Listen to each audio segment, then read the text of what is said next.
يا اخواننا الاشراك بالله جل جلاله. الشرك ده اكبر مثبط للعالم، ما السودان. اكبر معضله كبيره نشفت البلاد ونشفت العباد ونشفت المطر والزرع والضرع ونشفت السوق ونشفت البشريه، الاشراك. ان تجعل لله ندا وهو يا اكبر الكبائر. لما النبي صلى الله عليه وسلم بيسالوه سؤال زي ده، يا رسول الله اخبرني عن اكبر الجرائم، اكبر جريمه بشعه في الكره الارضيه شنو؟ خيت الجريمه دي ما عارفها؟ انت قريت سوره القمر؟ كان قريت سوره القمر حتعرف الجريمه دي. كذبت قبلهم قوم نوح فكذبوا عبدنا وقالوا مجنون. ده في شنو؟ 5 رجال صالحين يا ناس، هم صالحين. ابن عباس قال صالحين 100%.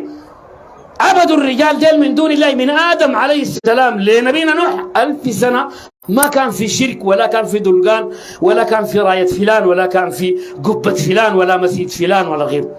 بعد 1000 سنة الناس اشركت، جاء الشيطان قال لنا ناس 5 رجال، الله غرق الكرة الأرضية من المشرق إلى المغرب، لا خلى قوس لا خلى جبل ولا خلى ظهر سدود والفيضانات إلا الناس في السفينة. في شنو؟ الشرك.